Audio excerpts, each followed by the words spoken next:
Salut à tous, je vous retrouve aujourd'hui dans une vidéo pour parler des ateliers pour petits. Donc c'est vrai que maintenant je commence à en avoir fait pas mal avec Jonas surtout parce qu'avec Enzo j'avais repris le travail plus vite tout simplement, donc forcément j'en faisais moins. J'avais une vision assez négative de ces ateliers avec Enzo. J'ai une vision un petit peu plus modérée avec Jonas, voire positive presque.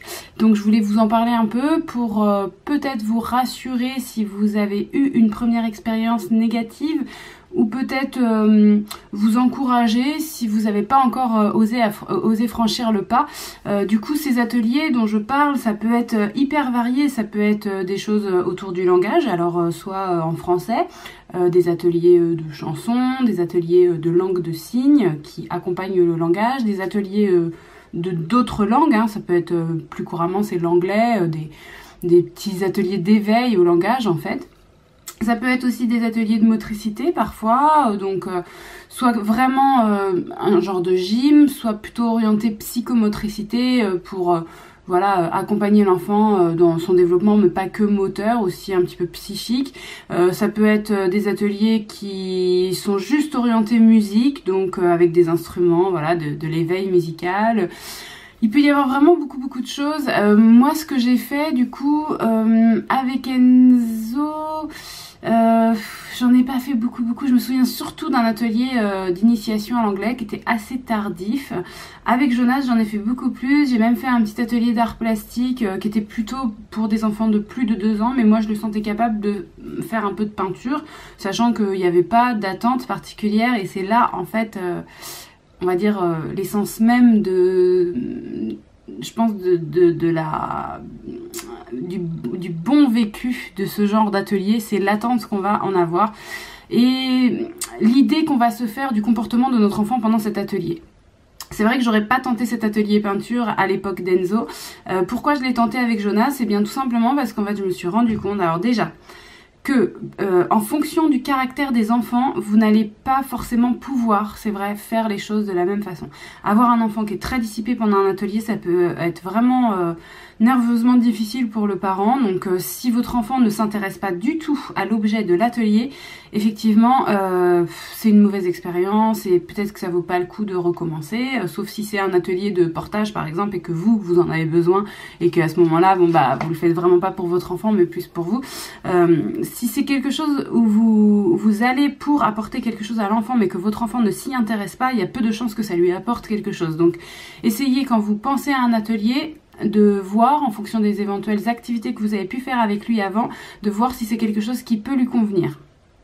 Et soit votre enfant, en fonction de son caractère du moment, parce que quand je dis le caractère, c'est pas quelque chose de figé, hein, c'est quelque chose qui peut évoluer dans le temps. Votre enfant, à moins d'1 an, peut ne pas adhérer à un truc, à 1 an et quelques, y adhérer à fond, et à 2 ans et quelques, ne plus y adhérer, et puis revenir plus tard. Donc c'est vraiment à évaluer sur le moment, voilà. Mais c'est vrai que moi j'ai bien vu la différence entre Enzo, qui est un enfant vraiment qui aime être dans le mouvement et qui a horreur de s'asseoir, et Jonas, qui est beaucoup plus capable de rester assis en observation. C'est pas du tout le même caractère de naissance de base. Enzo a rarement pu rester immobile sur un tapis, sur un transat, etc. Jonas y arrivait beaucoup mieux, voilà, dès le départ. Donc il y avait quand même un petit peu une nature comme ça. Maintenant Enzo, c'est pas du tout compliqué pour lui. Maintenant je rappelle les âges de mes enfants. Enzo 4 ans, Jonas quasi 18 mois. Donc Enzo maintenant à 4 ans, quand je l'emmène dans un atelier ou même voir un spectacle ou quoi, c'est pas du tout compliqué pour lui, et ça va plus être compliqué pour Jonas de tenir son attention aussi longtemps que son frère. Mais Jonas a quand même une capacité d'attention, donc les différents ateliers que j'ai fait avec lui se sont vraiment bien passés, donc ça a remonté un petit peu mon idée de ce genre d'atelier, mais avec la réserve de ce que je vous disais tout à l'heure, la réserve de quelle attente vous placez derrière. Donc déjà, première chose, est-ce que ça plaît à votre enfant ? Ce que je viens de vous dire là, est-ce que c'est quelque chose qui sollicite bien son centre d'intérêt? Deuxièmement, est-ce que votre enfant est d'une nature à pouvoir rester un petit peu comme ça en observation, ou alors sinon il faut que ce soit vraiment un atelier où on sait qu'on va bouger. Troisièmement, est-ce que vous placez une attente assez forte, c'est-à-dire que par exemple, je reprends mon idée d'activité peinture, dans une activité peinture, est-ce que vous allez attendre un résultat de peinture de votre enfant?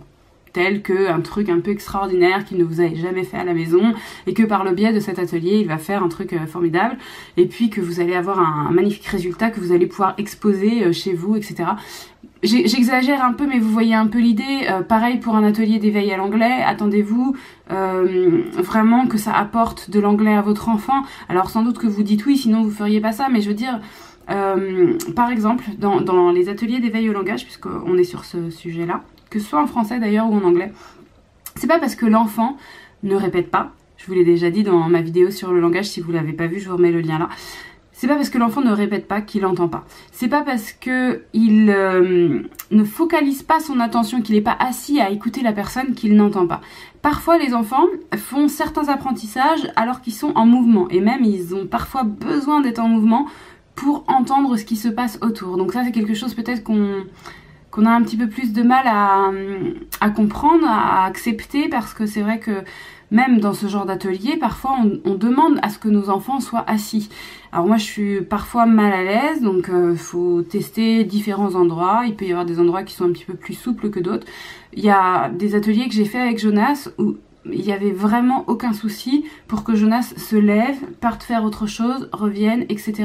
Alors à ce moment-là, vous allez me dire à quoi ça sert si l'enfant est carrément parti de l'atelier. Eh bien, pour vous, ça peut vous apprendre des choses. Par exemple, moi, dans les ateliers comptines, j'apprends des comptines. Des fois, même, je les enregistre parce que voilà, sinon, je mémorise pas tout. Dans les ateliers signes, ça permet d'apprendre des signes. Et à quoi ça sert tout ça? Ça sert à, ensuite, à la maison, pouvoir réutiliser ces petites choses avec l'enfant. Parce que si l'atelier dure une demi-heure, votre enfant, vous doutez bien que quand il est tout petit, pendant une demi-heure, il va pas focaliser son attention et retenir l'intégralité des choses. Même vous n'allez pas retenir l'intégralité des choses. Donc, l'idée, c'est que vous soyez tous les deux là, apprendre pendant cette demi-heure, des petits bouts par-ci, des petits bouts par-là. Et si votre enfant il a pris que 5 minutes pendant la demi-heure, c'est pas grave, c'est des choses qui lui ont apporté quand même. Et puis vous, dans ce que vous aurez pris en plus, vous pourrez lui restituer, lui réapporter plus tard. Donc je pense que c'est vraiment comme ça qu'il faut, donc ce troisième point là que je viens de développer, c'est votre attente à vous. Je pense que c'est vraiment ce point là qui va quand même être crucial en dehors de, c'est vrai, hein, du caractère et puis du centre d'intérêt de l'enfant à ce moment-là. Mais donc autour de ces 3 points, il faut trouver le juste équilibre pour que l'atelier vous corresponde. Mais je pense que le point de votre positionnement va être quand même hyper crucial, parce que si vous n'êtes pas dans l'attente de quelque chose et que votre enfant se désintéresse de l'atelier parce que c'est pas le bon moment pour lui ou je ne sais quoi, c'est pas grave, vous allez pas mal le vivre. En revanche, c'est vrai que voilà, il faut quand même faire attention aux ateliers qu'on choisit. Normalement, quand c'est fait pour les enfants, ils savent hein, qu'un enfant, ça peut bouger. Mais voilà, c'est vrai que les enfants n'étant pas tous pareils, j'ai vécu cette situation de me sentir assez mal pendant un atelier parce que voilà, tous les autres enfants étaient relativement calmes et seul le mien avait envie de bouger. Donc à ce moment-là, c'est vrai qu'on se sent assez mal parce que même si c'est naturel pour un enfant, on a l'impression d'être un petit peu le trouble fait quoi. Donc bon, c'est vrai que ça peut être désagréable. Néanmoins, voilà, je pense que ça vaut pas forcément le coup de stopper complètement. Si c'est quelque chose qui peut vous plaire, vous en tentez à différents endroits, de différentes sortes, et peut-être que vous allez quand même trouver quelque chose qui vous correspond, qui correspond à votre enfant. En tout cas, pourquoi je pense que c'est bien de tenter et enfin c'est bien. Ça peut être intéressant de tenter et de persévérer même si ça marche pas, parce que je trouve que ça nous apporte énormément quand quelque chose se passe bien, sachant que de toute façon ça ne se passera jamais de manière complètement détente, hein. Il y a forcément des moments où vous allez devoir un petit peu rattraper votre enfant qui part un peu trop loin, ou qui touche à un truc qu'il fallait pas forcément, ou essayer de recentrer son attention en disant regarde, là il se passe un truc, tu as vu, la dame elle joue de la musique, ah oui, et puis finalement il est intéressé mais juste il était parti ailleurs à regarder le voisin. Enfin, il y a forcément des petits moments où vous allez devoir intervenir, hein. Vous allez pas être totalement détendu, je pense pas, enfin... Voilà, dites-moi si vous avez déjà fait des ateliers où vous étiez en mode méga cool. Quand il y a eu l'atelier peinture, moi il a fallu que je sécurise un peu aussi le truc pour que ça parte pas dans tous les sens. Mais globalement, ça lui a plu parce que c'était peindre avec d'autres éléments que les éléments pinceau habituels. Et du coup ça lui a plu, et puis ce qui lui a plu aussi, c'était de faire quelque chose en groupe. Et c'est aussi pour ça que je trouve que c'est riche, à la fois pour ce que l'atelier apporte, l'intervenant, les parents, se retrouver avec d'autres enfants, voilà, c'est tout ça, je trouve que c'est vraiment un pas vers vers la vie en société en fait, c'est vraiment ça, c'est sortir un petit peu de son petit cocon chez soi où on a un peu ses habitudes et où on fait toujours un petit peu les choses de la même façon, etc. Et ça apporte beaucoup d'éléments nouveaux du coup d'aller comme ça dans des ateliers, donc ça peut être une porte à pousser pour essayer de changer un peu. En tout cas je vous encourage à le faire, et puis si vous avez des expériences à me raconter, à raconter aux autres mamans, enfin voilà, à partager, vous n'hésitez pas juste en dessous en commentaire. Si cette vidéo vous motive à y aller, vous me mettez mon petit pouce j'aime, et puis moi je vous dis à très vite pour une prochaine vidéo.